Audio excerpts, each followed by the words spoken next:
Eu acho que a primeira coisa é ele abrir a mente e entender que, como o sistema tributário brasileiro é muito, muito complexo, de fato, há várias possibilidades de você ou pagar menos imposto ou principalmente recuperar coisas que talvez você tenha pago indevidamente. Se pudesse dar 3 conselhos diretos aí Hum, para qualquer empresário hum. que quer ter mais segurança jurídica, com relação à questão tributária, né. Na verdade, os desafios existem em qualquer carreira, em Sim, qualquer negócio, sim, você sendo funcionário CLT ou sendo dono sim. também, eu acho que o desenvolvimento é muito importante, né.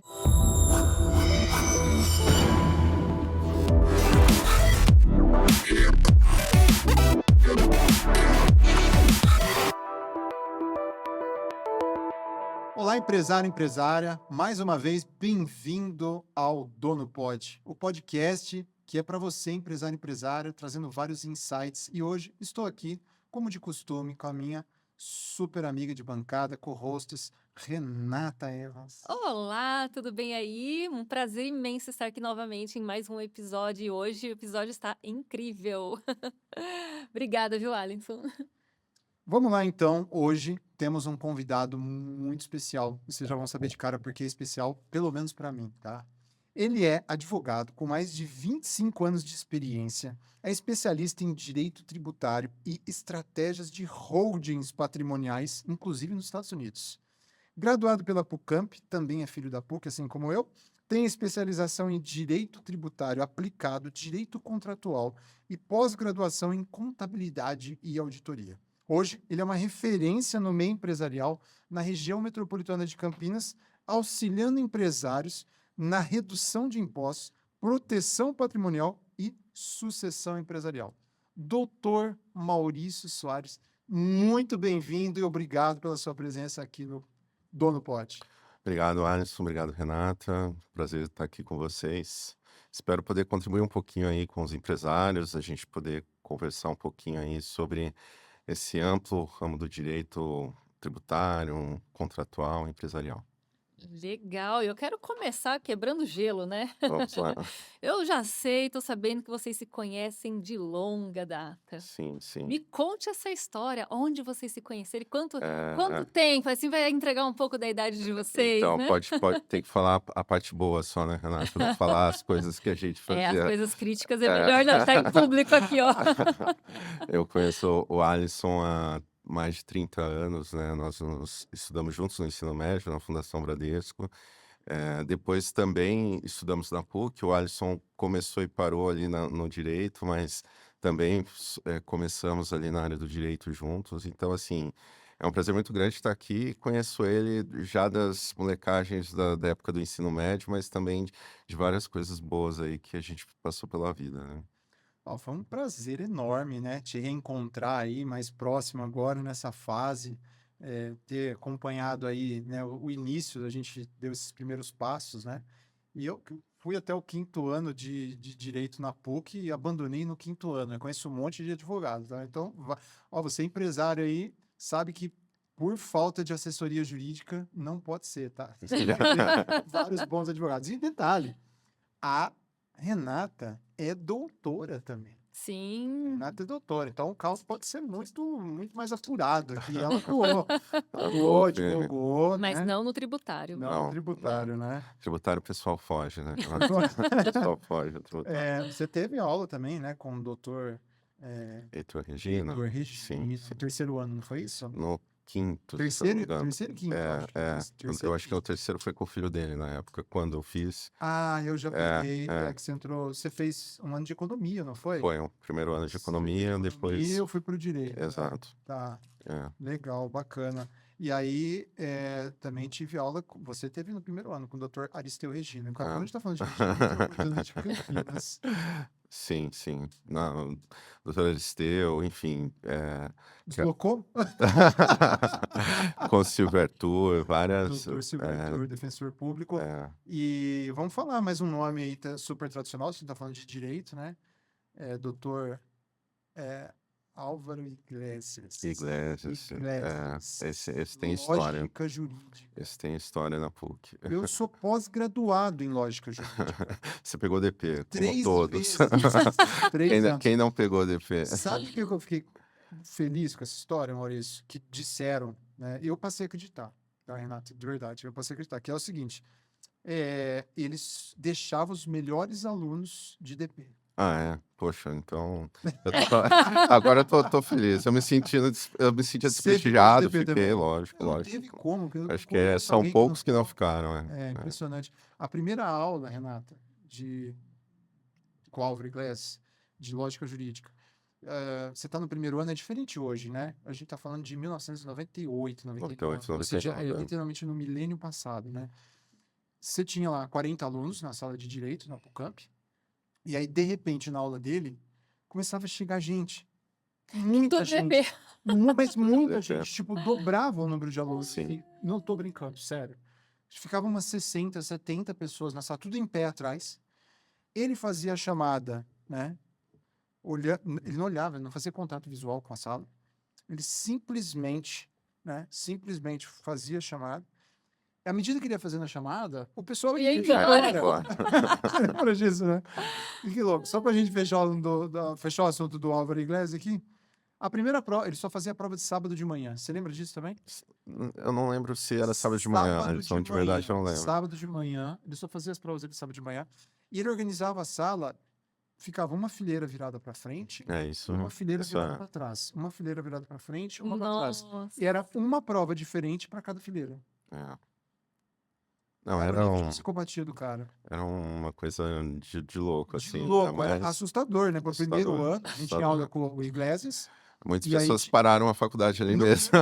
Vários paravam, vários. E aí É. apareceu Regina, que era um excepcional professor. Sim, sim. Guardava o nome de todo mundo nos primeiros meses ali, pedia uma foto 3x4 de cada aluno. Sim. Né?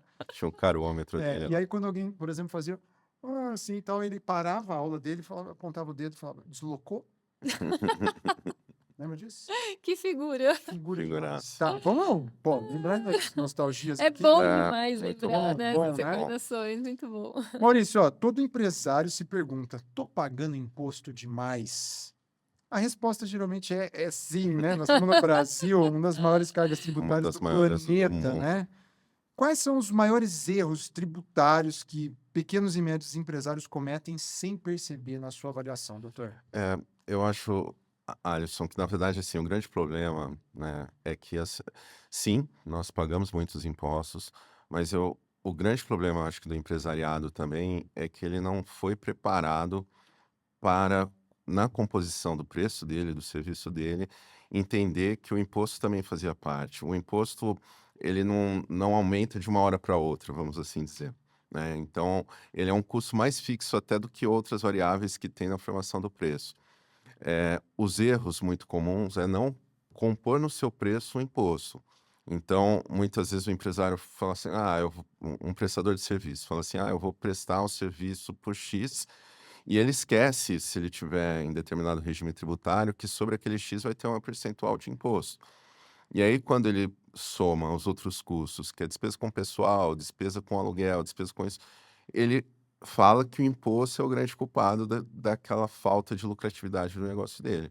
Então, muitas vezes, a falta de planejamento, a falta de você saber que aquilo lá compõe o seu faturamento e que vai fazer parte do seu custo, é que faz com que o empresário sempre olhe para um olhar mais negativo para o imposto. Não estou defendendo o imposto, né? Mas, ao mesmo tempo, quando a gente aprende que ele faz parte da composição daquele custo, a gente também, planejando, a gente consegue fazer com que os efeitos dele sejam melhores do que no final acaba acontecendo com a maioria dos empresários. E como seria uma maneira de planejar isso para o É, empresário pagar menos, assim? Ótima pergunta, Renata. Assim, hoje a gente tem no Brasil alguns regimes tributários. A gente Sim. tem o Simples Nacional, que é a porta de entrada para todo empreendedor. A gente tem também o lucro presumido, o lucro real. E muitas vezes, por achar que o Simples Nacional é a melhor solução, o empresário está no Simples Nacional e se ele tivesse em uma outra opção, ele pagaria menos. Então, acho que a primeira coisa é ter uma conversa com o contador, às vezes com o advogado tributarista especializado mesmo, para poder entender qual é o negócio dele, qual vai ser o nível de faturamento, de custo com o pessoal, etc., para a gente poder compor qual é o melhor regime. Eu acho que essa é a melhor, é, é o pontapé inicial para entender qual é o melhor regime.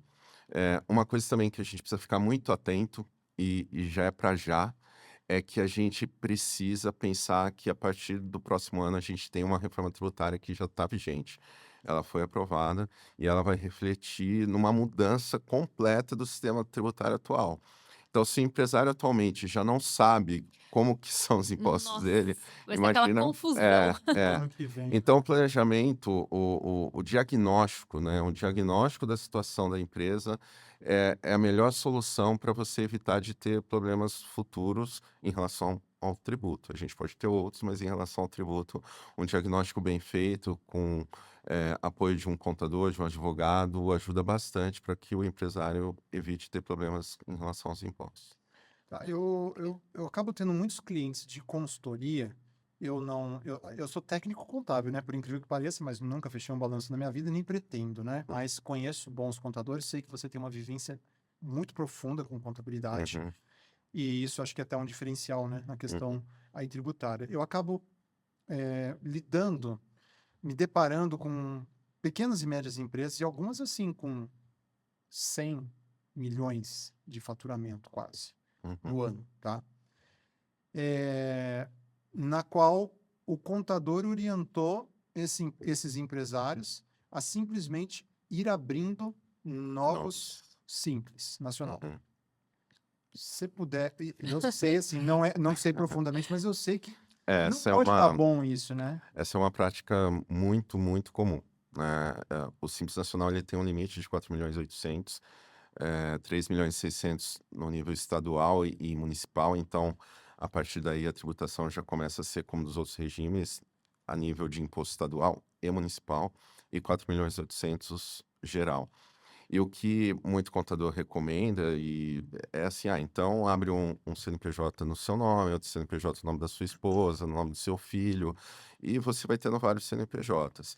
Eh, o qual que é a vantagem disso? Você realmente, se você estiver dentro de uma margem do Simples Nacional que pague menos tributo do que os outros regimes que a gente mencionou lá no início, certamente você vai estar pagando menos imposto. O problema é que você carrega com isso uma necessidade de ter uma administração, um custo administrativo, porque você precisa controlar 3 CNPJs, 3 estoques, e muitas vezes tem que tomar cuidado com questões trabalhistas, porque você pode, muitas vezes você utiliza empregados de um em outro, aí acaba dando sucessão empresarial de uma empresa para outra, então Que é uma operação só, que é na uma verdade, operação né? só. É uma operação só. Então, assim, hoje a Receita Federal, embora ela tem alguns mecanismos para proibir você abrir vários CNPJs, eh, o brasileiro é muito criativo, né? E o empresário brasileiro acaba tendo essa característica também. Então, essa abertura de novos CNPJs acaba sendo uma característica e muito comum. Mas eu falo assim, qual é o objetivo do empresário? É ficar ali entre 4.800.000 ou o dobro, né? Perto de 10 milhões. Então, talvez seja uma alternativa. Mas eu acho que como empresário, você sempre tem que pensar em expandir o negócio sem limite, né? E esse sem limite vai fazer com que você tenha um regime mais apropriado, porque o Simples Nacional, por mais que pareça simples, ele não tem nada de simples. Você não pode, dependendo da atividade, você não pode aproveitar créditos, né? Que é uma coisa que também vai mudar com a reforma tributária. Então, assim, tudo isso precisa ser muito bem pensado para que você não tome uma decisão achando que está simplificando, e muitas vezes você simplifica a vida de quem está fazendo ali os controles fiscais e contábeis, mas a vida mesmo do empresário não é nada simplificada em você estando nesse regime. E você consegue trazer um exemplo, assim, quando é melhor usar ter o simples, o Uhum, lucro presumido e o lucro real? Em tá. grosso modo, assim. Eu sei que tem É, que é uma Se puder dar análise, uma né? breve, É. é, geralzinho de cada um, assim. fazer assim, de uma forma muito, né, sem a gente entrar em detalhes. O Simples Nacional, como eu falei, ele é limitado a 4.800.000 e tem algumas atividades também que você pode estar no Simples Nacional, Renato. Então, é uma alíquota única. Então, cobra sobre o faturamento.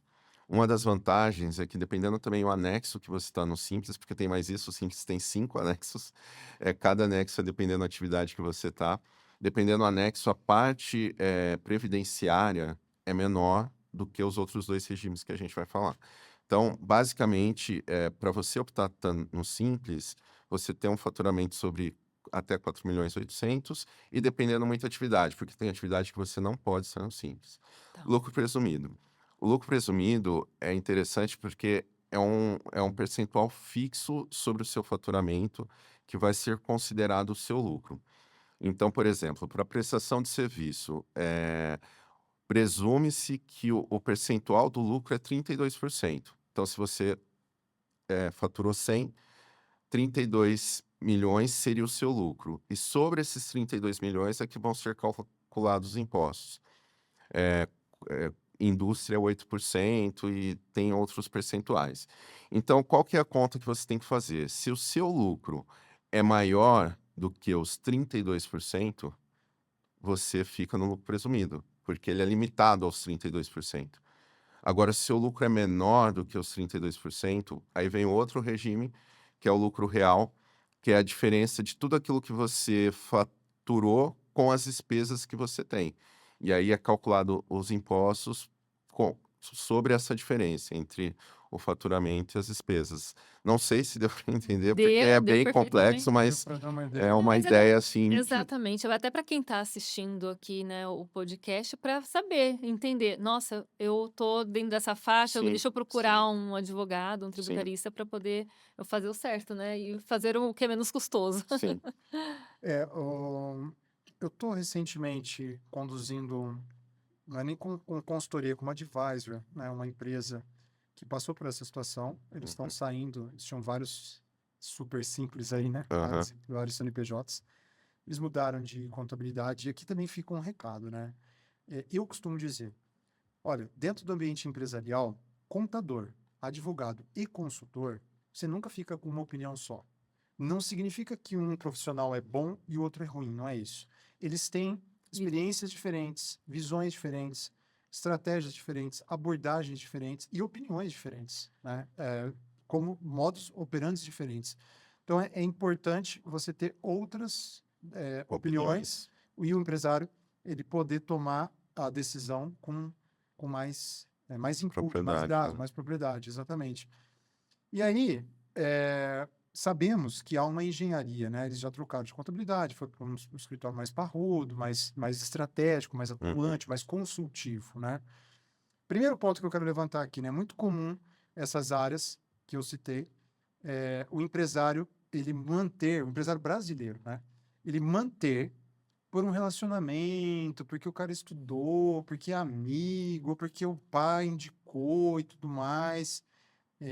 O que a gente sabe que não é o melhor caminho para o empresário que quer crescer. Isso aí realmente é um grande risco, né? Então, aí eu já vou passar a bola para você, doutor. É legal te chamar de doutor. Eu estranho um Você pouco. estranha um pouco, né? Então, essa é uma bola que eu quero passar com você e junto com uma pergunta que é assim, a gente sabe que tem uma estratégia de compor lucro presumido com lucro real, né? Dependendo do tamanho da operação. E aí com a pergunta seguinte, né? Queria que você comentasse desse tipo de relação com prestadores de serviços, você pode falar na sua área jurídica e contabilidade também, que eu sei que você entende muito disso. Uhum. E a pergunta é, o empresário quer pagar menos imposto dentro da lei. Qual que é o melhor caminho? Por onde ele começa? Tá. Eu acho que a primeira coisa é ele abrir a mente e entender que, como o sistema tributário brasileiro é muito, muito complexo, de fato, há várias possibilidades de você ou pagar menos imposto ou principalmente recuperar coisas que talvez você tenha pago indevidamente. E por que que paga indevidamente?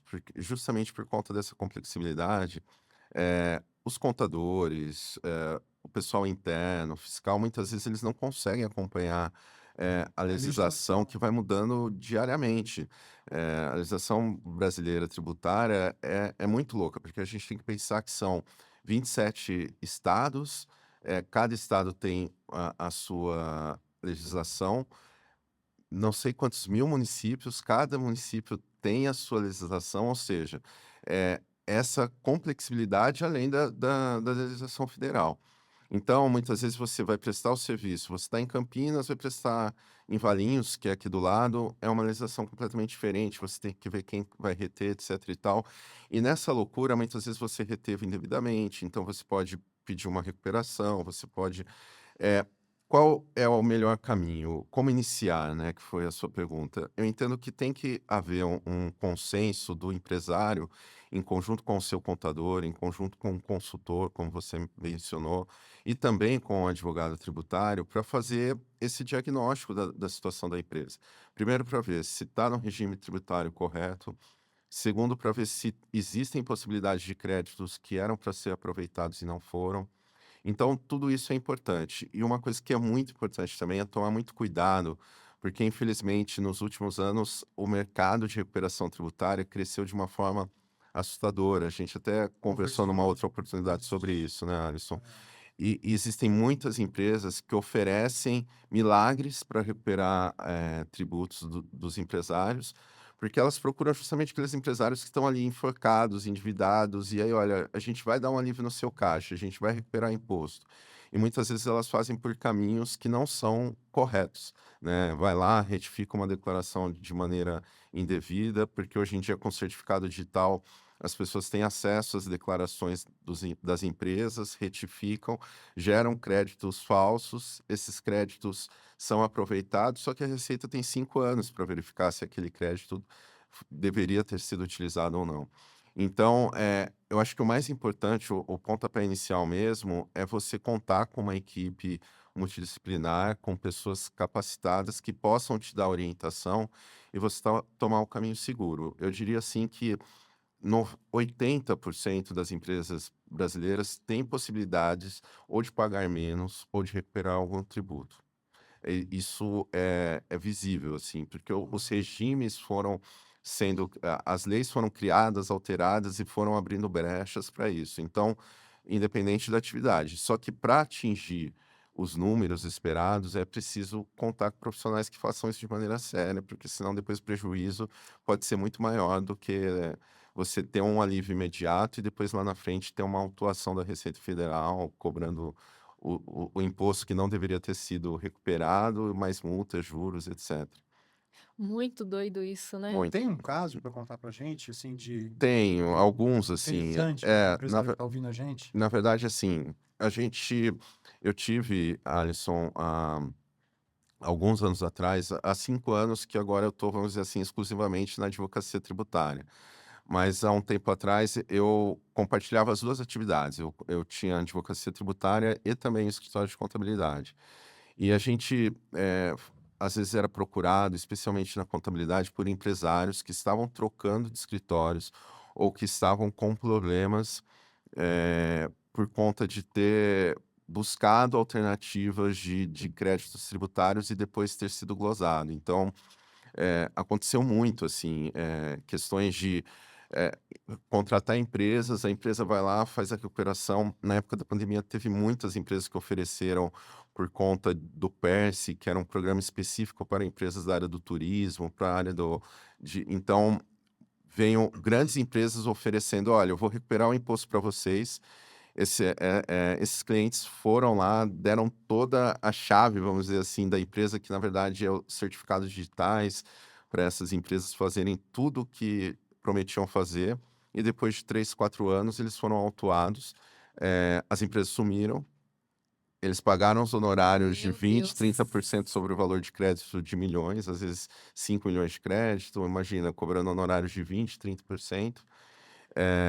Então, a gente teve casos assim no escritório, tanto no antigo escritório que eu era sócio, como assessorando outros escritórios de contabilidade que acontecia a mesma coisa com os seus clientes. Então, infelizmente, são casos assim típicos e que a gente entende também, por mais complexo que seja, que a reforma tributária vai ajudar muito para evitar esse tipo de situação. É lógico que o brasileiro é criativo, vão surgir novos golpes, Eu mas esses golpes de recuperação vai mudar muito o Minimizar perfil. bastante. porque vai se unificar muitos tributos, vai mudar a sistemática de crédito que hoje existe. Então, essa simplificação, por mais que vai onerar algumas atividades mais do que hoje, no contexto de uma justiça tributária geral, eu acho que vai melhorar muito o cenário, mas ela é gradual, né? Ela começa agora em 2026, falando um pouquinho da reforma tributária.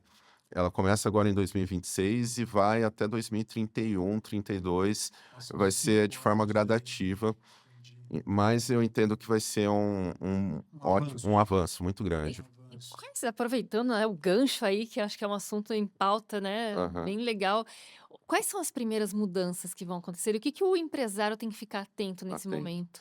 É, eu acho que a grande mudança, Renata, é assim, hoje a gente tem um imposto que é cumulativo, que a gente fala, uma cobrança de imposto sobre imposto.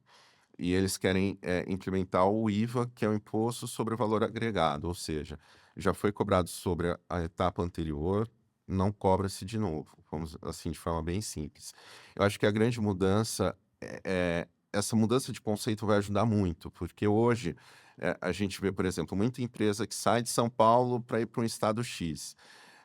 Isso acontece muito por conta disso, porque como a alíquota em São Paulo é diferente de outro estado, então eles vão para um estado onde a alíquota é menor, e São Paulo, como é o maior estado consumidor do Brasil, ele acaba sofrendo um pouco com isso. E há uma compensação entre os estados mudando esse regime de tributação.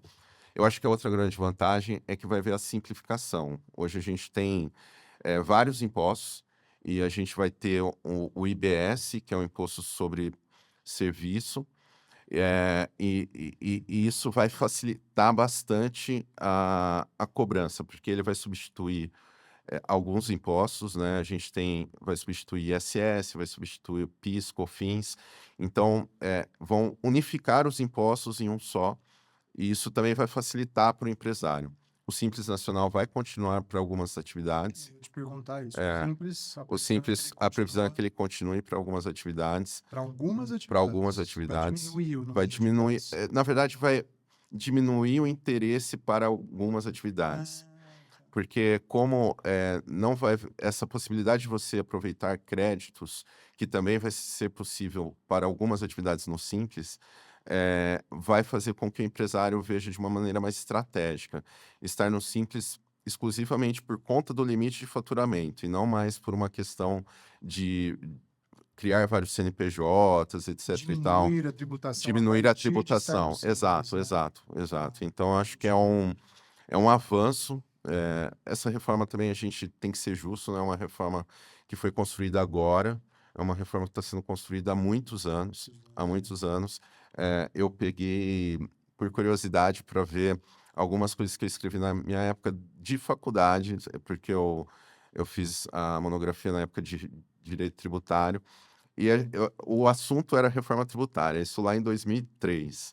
E os impostos, a sistemática que está sendo criada é justamente aquela que a gente já discutia há Em mais de 2003. 30 anos atrás, entendeu? Então, assim, Nossa. o sistema tributário só no Brasil que existe essa confusão tributária de imposto sobre imposto, alguns outros países, mas assim, em termos de países, grandes economias, o Brasil é o único que ainda não tem esse imposto de valor agregado, que você paga, consome o produto e já sabe o quanto você está pagando sobre aquele produto. Então, é um avanço muito grande. E ela foi construída nos últimos 6, 7 anos.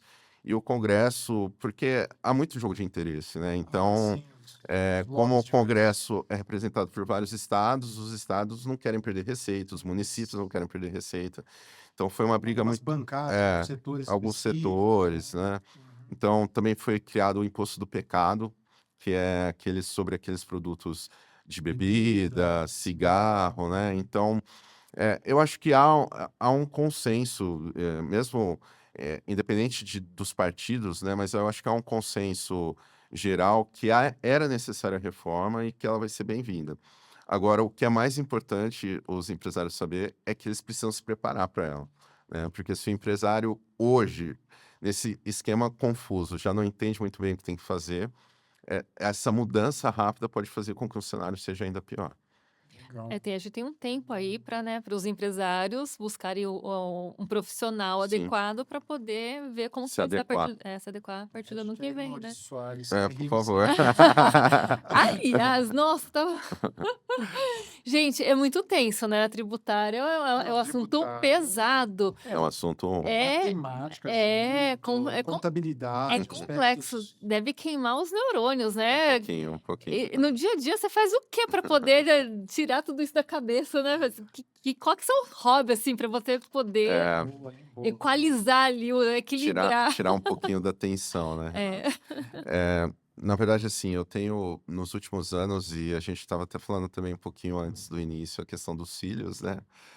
Nos últimos anos, especialmente minha filha mais velha, ela tem me colocado para fazer atividade física. Então, a gente vai à academia à noite juntos, a gente pratica boxe Que juntos. legal! E eu também não abro mão do meu futebol com meus amigos. Então, é uma vez por semana também.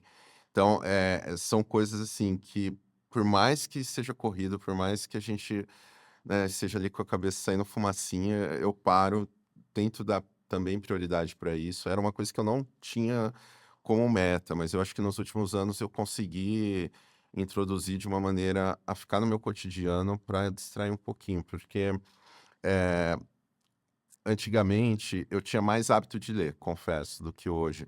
E eu acho que o mundo digital abstraiu muito do meu tempo livre, assim. Então agora a gente está aqui, já está preocupado com o celular, o que que tá vindo, o que que vai vir. Então, essas atividades me forçam, eu não posso fazer boxe com o celular na mão, eu não posso jogar bola com o celular na mão. Então eu acho que isso é o que me distrai um pouco, Renata. Legal. Porque é importante, né? Muito É, pesado. Sempre é. porque eu parei, eu trabalhava. É engraçado que eu percebi. Você fez a sua monografia, que hoje nem se fala mais, Não né? fala. TCC, você fez em tributário. Sim. E hoje você exerce tributário. Eu Uhum. fiz em família. E eu Ah, é? exerci direito de Que família. legal. Que também é pesado, né? São Pesado, temas pesados. E, pesado. nossa, você sente. Eu comecei a sentir uma carga muito grande. Direito Assim. de família, eu falo que você precisa ter uma carga psicológica muito boa, assim, porque você acaba sendo terapeuta, né, Exato, é daquela tenso. situação ali. Mas eu, graças a Deus, me livrei dessa vida. Maurício, eu tô lembrando uma coisa aqui. Você estudou no Externato São João? Estudei no Externato São Você João conhece há muito mais mais tempo, é Eu lembrei verdade. agora, você tá falando Mas, puxa, é aqui, verdade, porque você saiu antes, né? É verdade. cara, Externato São João Nossa, entre a burra e Salvador. exato. Você era do período vespertino também? Eu era Estudava à do período tarde?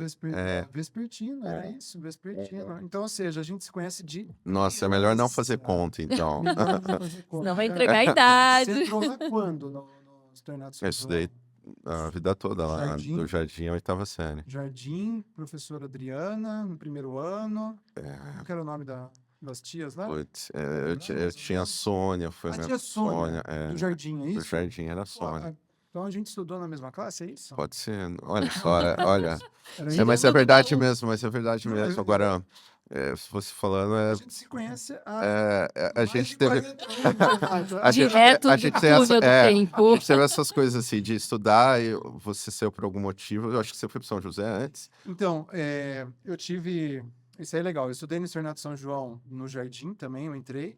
Jardim, primeiro ano, recebi o primeiro livro nas mãos do padre Gilberto, assim como Gilberto, você, sim, né? Que jogava bola com a gente, sim. né? Aí, segundo ano, terceiro.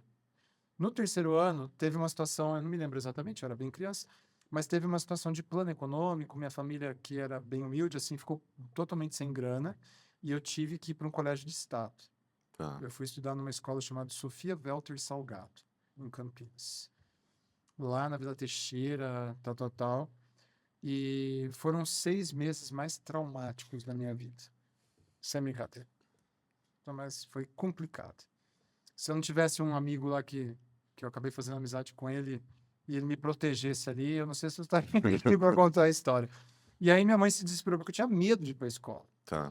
E aí minha mãe se desesperou tanto que ela bateu lá na porta do Colégio Salesiano São José para pedir uma bolsa de estudos aí, pelo menos parcial e tal. E aí eu fiz a quarta série, a segunda etapa da quarta série, no Salesiano São José. Aí fiquei fiz a quarta, metade da quarta, a quinta série, a sexta série. Na sétima eu entrei no No Bradesco. Bradesco. Na sétima eu entrei no Bradesco, eu fiz sétima, oitava e o colegial. É, Cara, você não gente, lembrava disso, eu não lembrei lembrava, agora, é a gente verdade. falando Não, aqui. mas depois eu lembrei mesmo. Rapaz, Caramba, tem assunto para alguns podcasts, não jurídicos. não jurídicos, viu? Mas não vamos perder aqui, ó, a expertise do Dr. Maurício aqui. Não, Eu quero focar. saber o seguinte, ó. Você é especialista em holdings, né? Eu sei que é um assunto complexo, não Sim. dá pra gente, né, falar Aprofundar muito, tanto, né? aprofundar, né, só para alinhar a expectativa aqui. Mas eu queria que, se possível, aqui porque muitos empresários já ouviram falar e tal, mas não entendem o conceito de holding. Uhum. E o que é exatamente a holding, né? E por que um empresário e quando, em que momento, Isso é legal. Ele né, que deve ele deve procurar pensar esse nisso. tipo de Tá. blindagem patrimonial, prós e contras. Se Ah, puder dar uma pincelada também. muito boa pergunta, Alisson, porque virou uma moda hoje em dia, Pois assim, é, né? como a As recuperação pessoas. tributária É, também, é. né? É uma moda no bom sentido. Eu acho que o empresário percebeu que existem alternativas, como você começou no podcast, legais para diminuir o pagamento do imposto, e a Hold pode ser uma delas.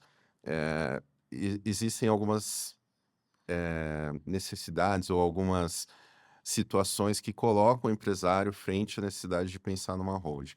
É, a hold, um contexto antigo, ou vamos dizer assim, mais tradicional, o que que é? Um grupo de empresas que se reúnem ali com interesse em comum, né? Depois, recentemente, começou, há uns 10 anos mais ou menos, começou um boom de hold patrimoniais. O que são essas hold patrimoniais? Muitos empresários começaram a ver, preocupados com a sucessão, muitas vezes empresas familiares, que eles poderiam colocar aqueles imóveis que eles adquiriram ao longo do tempo dentro de uma estrutura de uma empresa, e essa empresa absorver também toda a família ali, filhos, esposa, e eventualmente até se preparar para uma questão de sucessão.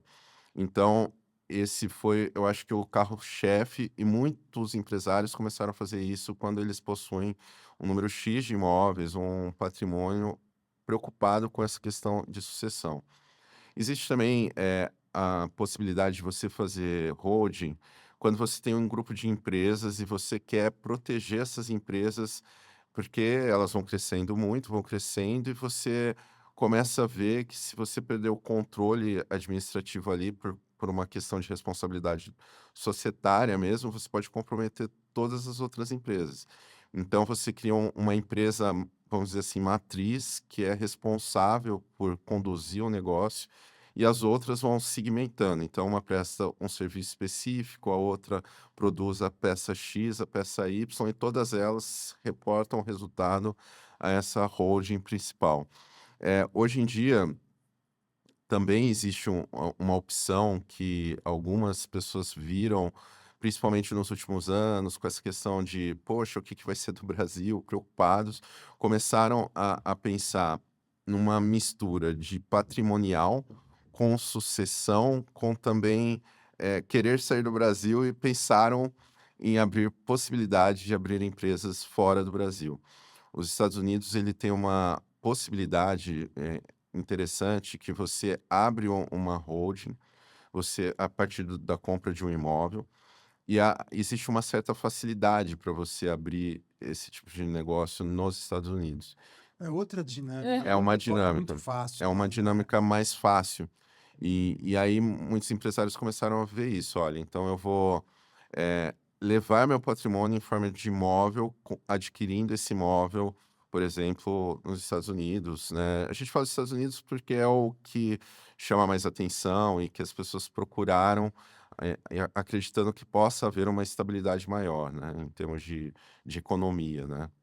Então, eu acho que a holding, para resumir assim, é uma alternativa importante para o empresário, mas eu sempre falo que cada caso é um caso. Não adianta falar, olha, isso vai servir para mim, porque muitas vezes há alternativas mais interessantes. Ele pode optar por fazer uma doação em vida para os filhos ao invés de abrir empresa, porque a gente tem que pensar que a holding por si só não resolve tudo, né? Porque você tem os custos de manutenção da empresa, contabilidade, precisa saber qual é a intenção do empresário, se ele vai vender aquele imóvel ou se ele vai alugar um imóvel, porque isso difere, porque se ele for gerar renda com aquele imóvel alugado, talvez seja interessante.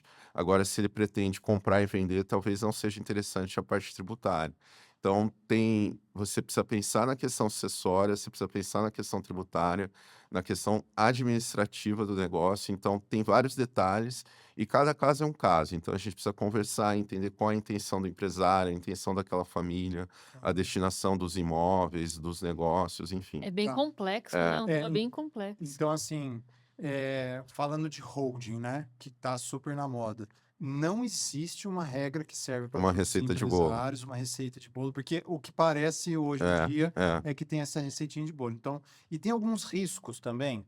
Tem, assim, pergunto, né?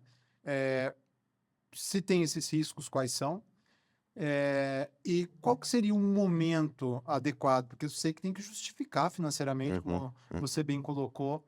Qual que seria o momento mais vantajoso para um empresário, para um grupo de empresários decidir pela holding? Tá. Eu acho assim, quando você tem, igual você falou, um grupo de empresários, empresas, que não, a gente não está misturando a questão familiar, de sucessão, eu acho que o melhor momento é quando eles querem segmentar e proteger, principalmente, parte do negócio que eles entendem que tem um risco grande. Então, por exemplo, existem alguns tipos de trabalhos e serviços que atraem um risco, por exemplo, trabalhista muito grande. E aí o empresário começa a ver que aquele segmento tende a ter um problema maior em relação a possíveis reclamações trabalhistas, porque ele presta serviço muitas vezes para governo e não recebe em dia ou deixa de receber, coisas nesse sentido assim. Então, alguns empresários, eles optam em segregar esse tipo de serviço da atividade dele numa empresa que presta serviço para outra empresa, e aí a gente começa a formar a holding, porque caso aconteça alguma coisa em termos de liquidez com essa atividade aqui, as outras atividades são protegidas. Então, para esse tipo de empresários que tem vários tipos de atividades numa empresa só, a holding acaba sendo importante quando ele percebe a importância de segmentar isso e Ah, muitas vezes separar. Um sócio X vai tratar daqueles segmentos, ou precisa de investimento, então a gente quer deixar determinada atividade com uma visibilidade maior, então a gente segmenta ela da atividade principal para atrair investidor. Então, esse seria o momento ideal para esse tipo de atividade de empresário. Agora, para aquele empresário que é uma empresa familiar, por exemplo, eu entendo que sempre o melhor momento é quando ele tem uma estabilidade, em termos de patrimônio, e ele tem uma tranquilidade também em relação à sucessão dele. Tranquilidade nenhum tem, mas isso eu que eu ia quero falar isso. Onde que existe mas a essa empresa no tranquilidade é Brasil? no sentido assim, olha, porque assim, uma coisa é eu ter uma empresa familiar com a minha esposa e ter um filho de 4 e outro de 3 anos de idade. Então, eu imaginar que eu posso fazer alguma coisa para colocar essas crianças dentro de uma empresa, eu acho muito prematuro, né? Você pode pensar em relação ao seu casamento, aí tudo bem, mas se você quiser pensar em relação aos seus filhos, a sucessão, acho que é muito prematuro ainda você pensar Sim. nesse sentido. Agora, quando você está com os filhos já numa idade aí adolescente, jovem, que tem alguns trabalhando dentro da operação, e muitos me procuram, a maioria que me procuram, eles me procuram justamente quando eles percebem que os filhos estão começando novos relacionamentos. Porque aí eles querem proteger também de eventual casamento dos filhos, etc e tal.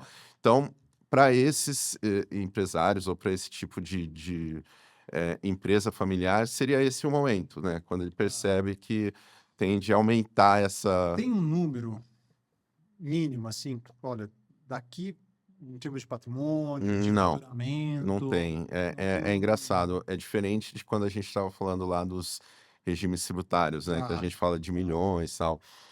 Na questão da holding familiar e patrimonial, eu sempre falo que, na verdade, você precisa ter no mínimo 2 a 3 imóveis. né? Se você tiver um imóvel, não faz Faz sentido. sentido, né? Outra coisa que é muito importante é que alguns desses imóveis seja, por exemplo, para aluguel ou para... Porque se você tem um imóvel que você mora, o outro é da sua empresa, o problema é que eles não geram renda.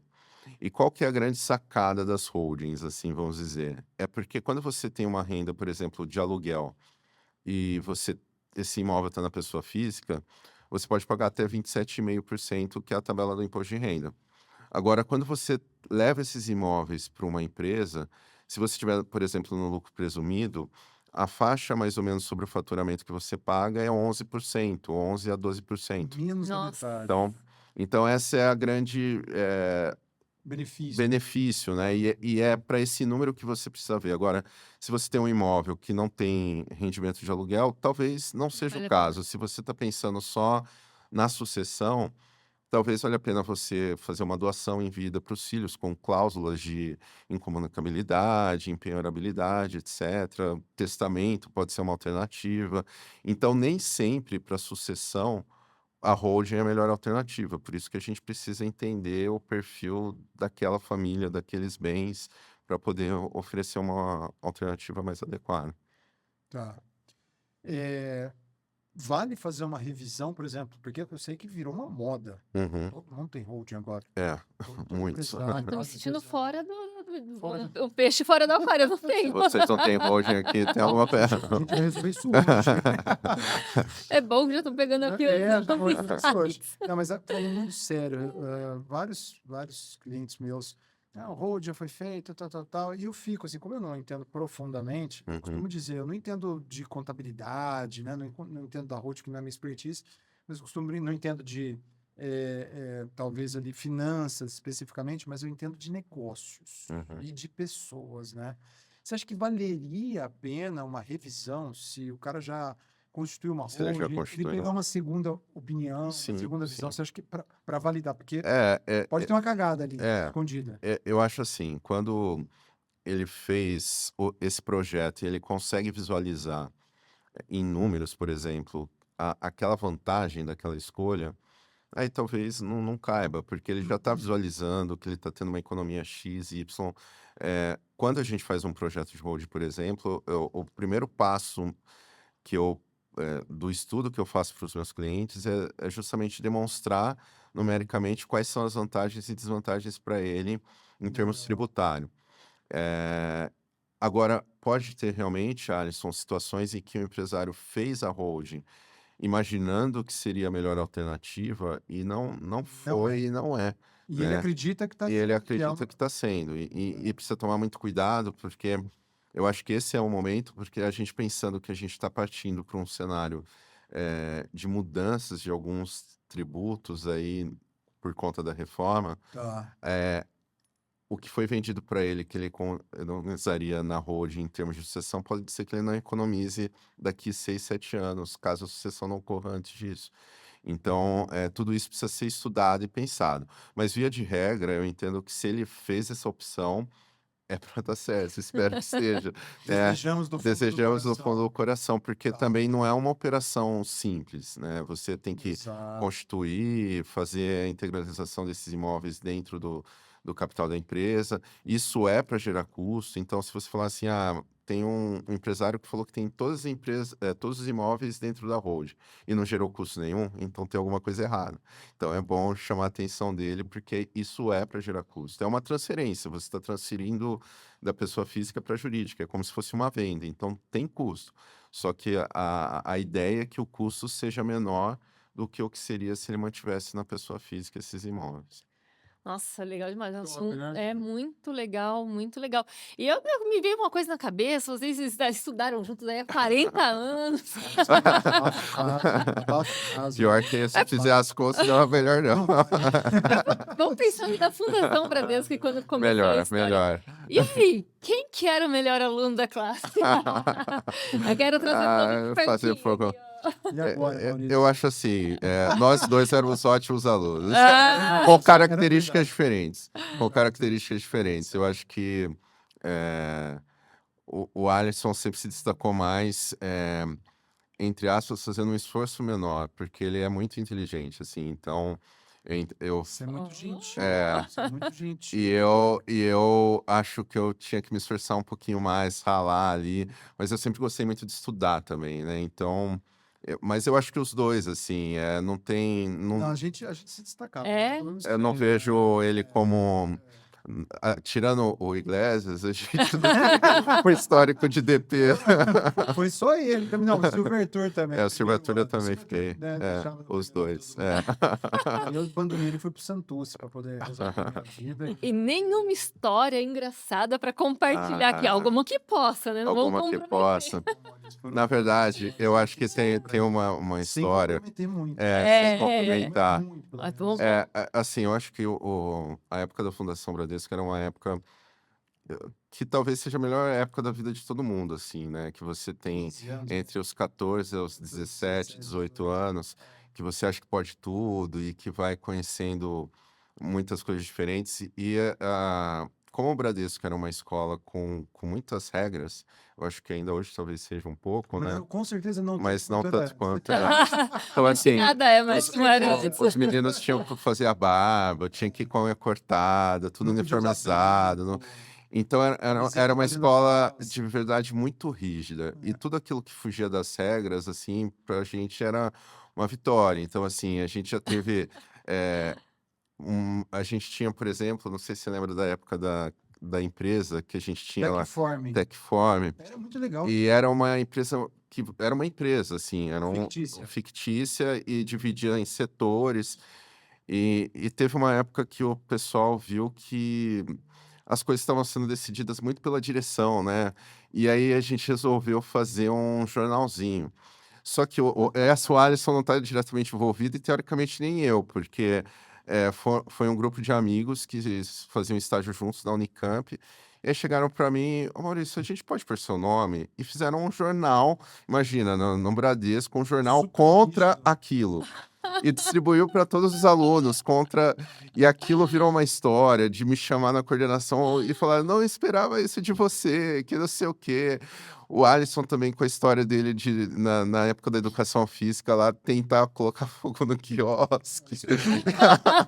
Então, Essa daí que era proibida, era Essa proibida, é- essa era não- proibida, corta. Eu tentava explicar isso aqui, mas eu não estava tentando pegar fogo. É uma coisa inconsequente. Aí eu tava pegando um isqueiro e fazendo assim, pegando um pedacinho.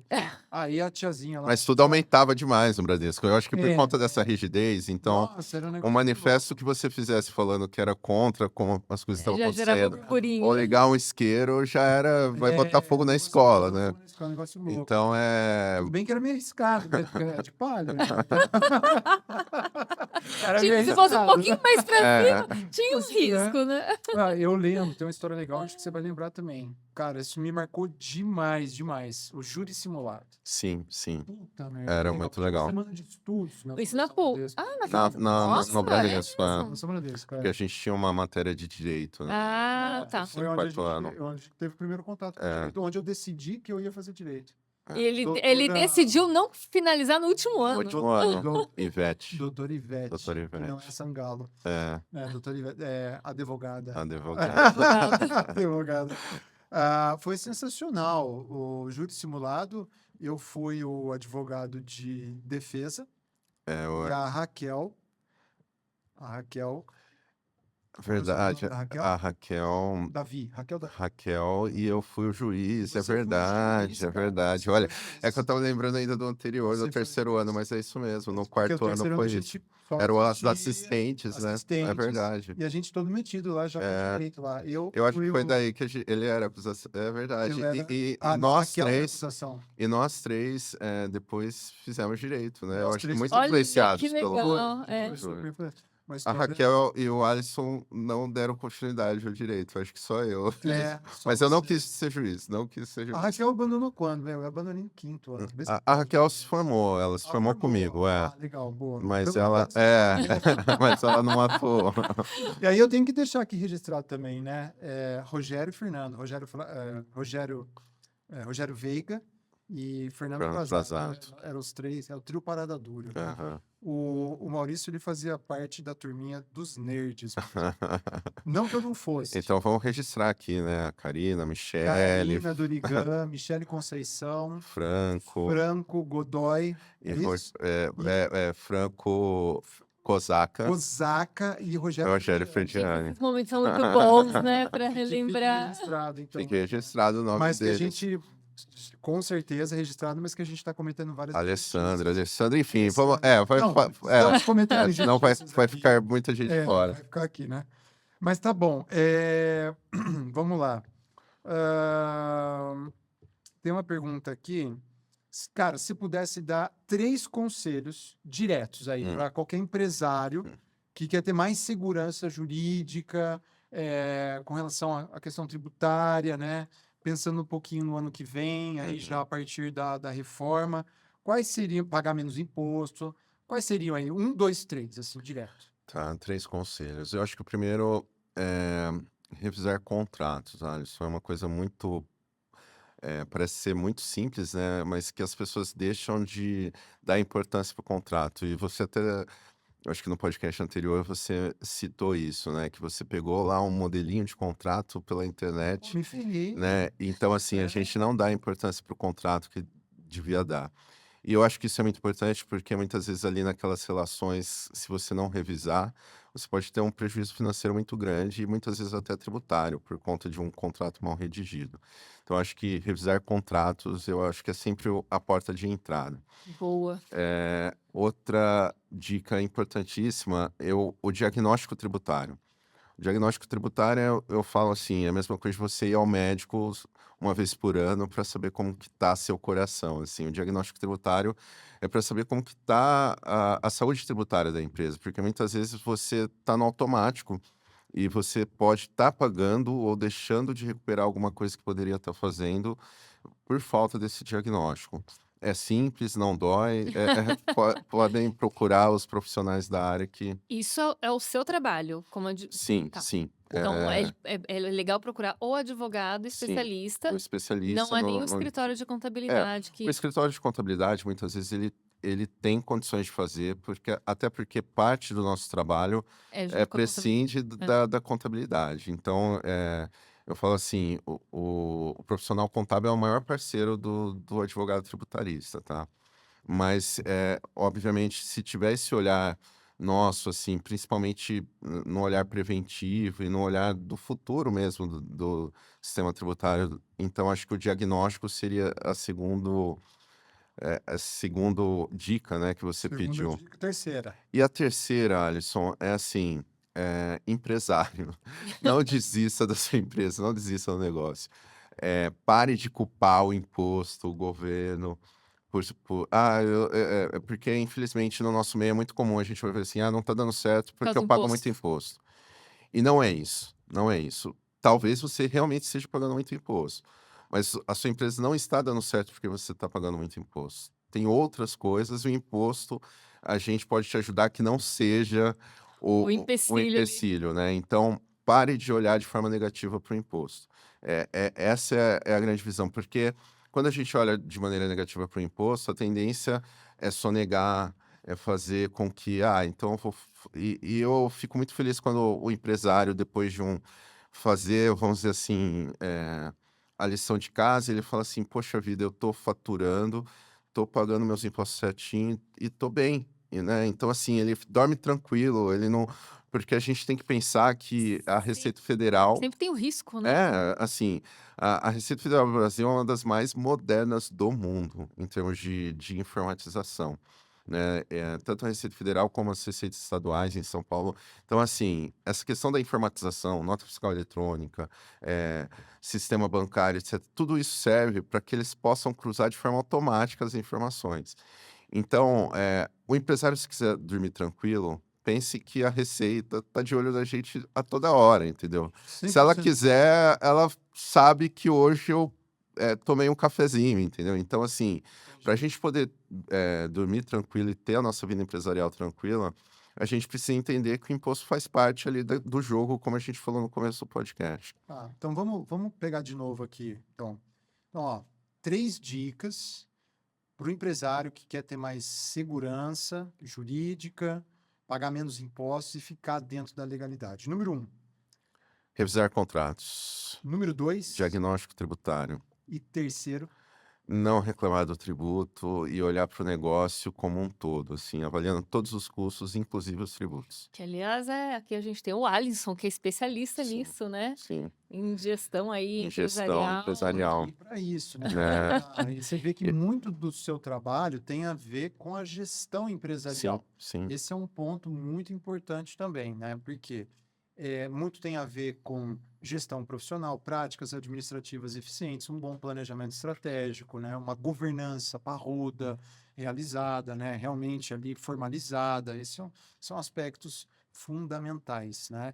Antes de terminar aqui, com as perguntas mais aquelas que a gente Ah, aquela poderosa, né? eu queria já aproveitar, tá? Queria aproveitar aqui, agradecer imensamente aqui ao Cristal Studios, nossa casa, a casa do Dono Pod aqui, essa estrutura maravilhosa.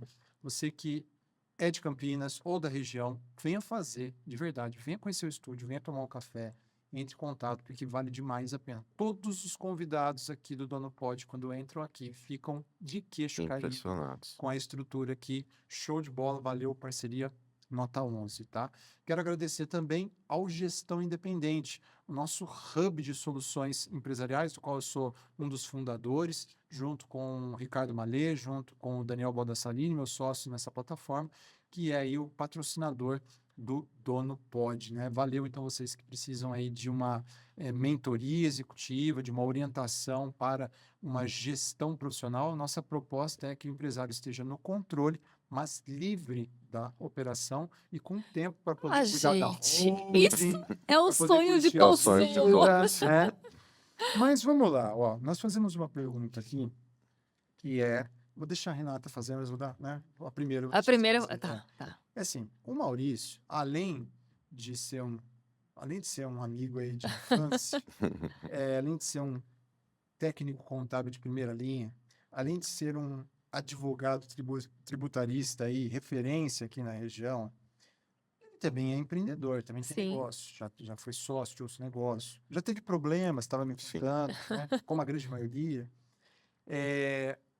Ele é dono também, né? Sim. Então a gente tem uma pergunta que não é para advogado, Uhum. é para o Maurício Pro empresário. Empresário. né? Vai lá. Então vamos lá. O que o dono pode, Maurício? O dono pode tudo. Tá vendo? O dono, na verdade, eu acho que, ó, Pode, É, mas não deve. tudo, pode, né? mas não deve. Ele pode tudo, mas não deve fazer tudo. Assim, eu acho que o nome, né? Eu fiquei pensando nisso. Assim, eu não imaginei que você faria essa pergunta, mas Essa é pergunta é a pergunta surpresa. surpresa. Mas eu acho que o dono, o empresário, por ele poder tudo, ele tem que pensar muito. E eu acho que ele pode tudo, e a primeira coisa que ele pode e deve fazer é pensar antes de tomar as suas atitudes, né? Porque o empresário, quando você tem um negócio, impacta a vida de várias pessoas, várias famílias. Não é só a sua vida, né? Então, eu vejo o empresário fundamental para o crescimento da sociedade. Ele pode tudo, mas ele tem que entender que, acima de tudo, ele tem que pensar estrategicamente antes de tomar qualquer decisão. Não é fácil, porque a gente tem as contas pingando, as preocupações, aí vem e ser empresário não é fácil, A né? gestão, A né? gestão. Mas aí ele pode também se aconselhar com ótimos profissionais, muitos desses que vocês trazem aqui, né? Sim. Que têm compartilhado das suas experiências, estudar bastante, pedir ajuda na gestão. Eu acho que o dono pode, e com outras cabeças pensantes, ele pode e vai conseguir fazer muitas coisas além, assim. Então, acho que ser dono não é uma decisão fácil, mas eu falo, assim, que foi a melhor decisão que eu tomei na minha vida, assim. De empreender e tomar coragem, apesar dos sustos, das noites que a gente não dorme, foi a melhor decisão que eu tomei, com certeza. Que legal, adorei! Adorei essa Adorei a resposta, hein? resposta. Nossa, adorei Bacana. mesmo. Agora é você, né? Vamos lá. E o que o dono não pode? Não pode. não pode desistir, eu acho que é a primeira coisa, não pode desistir. A gente tem até, não vou saber falar em números assim, mas são grandes os números de empresas que fecham no segundo, terceiro ano no Brasil, né? É muito por falta do planejamento que a gente estava falando, de pegar ajuda, etc e tal. Então, acho que não pode desistir, porque para ser dono, você tem que ser resiliente, persistente, saber que você vai cair, vai sofrer, vai ficar com vontade de largar tudo, mas não pode desistir, porque eu acho que como eu falei na resposta anterior, que empreender é maravilhoso, né? O faz parte você não desistir, porque se você desiste, talvez você não esteja preparado para ser dono. Na verdade, os desafios existem em qualquer carreira, em Sim, qualquer negócio, sim. você sendo funcionário, CLT, ou sendo dono também. Eu acho que o desenvolvimento é muito importante, né? Para você entender como você vai agir lá no dia a dia, como você vai usar os critérios. Por isso que ter pessoas muito boas ao lado é sempre muito importante. Você ter um mentor com quem você possa conversar, trocar ideia, te indicar caminhos ali que já foram aplicados em outros negócios que vê que dá certo, né? Então, eu acho que é importante. Adoro o podcast, porque eu acho que esse é o momento de compartilhar Sim, de insights que são poderosos aí na ajuda, né? Que vai ajudar muitos empresários ali. Então, exato. às vezes, com insights, a gente resolve problemas, né? Ah, com certeza. Bom, essa troca foi maravilhosa. Fiquei super contente. Infelizmente, a Acabou. gente Não tem aquela no fundo. Assim. Por aí. mais um. Gente, eu quero agradecer a vocês, a Renato, Paulo, toda a equipe aqui, né? Como o Alisson falou, o estúdio é maravilhoso, assim. Eu sempre passo aqui perto, porque eu venho 2 vezes por semana, eu venho fazer caminhada, não falei. Que legal! E para quem não conhece, venha conhecer, eu já tô pensando em várias coisas para fazer aqui também. Quero agradecer ao Alisson a confiança, a amizade, não ter falado todas as histórias, nossa brincadeira. Queria agradecer ao Maurício por contar que eu tentei colocar fogo nessa bola. E que a gente possa fazer muitas coisas juntos ainda aí pela frente. Eu agradeço a oportunidade e fico à disposição de vocês sempre que precisar. Seja sempre bem-vindo e muito obrigada. Tá convidado de novo Com aqui pra gente certeza. aprofundar outros assuntos. Cara, muito obrigado por estar aqui de verdade também. Foi um momento incrível, tá sendo super nostálgico, inclusive, Sim, tanto pra mim como pra você. Tô super feliz mesmo. Obrigado por compartilhar o seu conhecimento. Você sempre foi um cara, assim, super esforçado. Sempre te admirei desde criança mesmo, desde lá no Bradesco. Legal ver o seu sucesso, como você fala com propriedade, né, dos assuntos, dando uma aula aí. Espero que os empresários aproveitem realmente, né, esse conhecimento e eventualmente até a sua consultoria e a sua assessoria. Mais uma vez aí, obrigado aí. obrigado. Empresário, a gente fica por aqui. Até o próximo episódio de O Dono Pode. Valeu!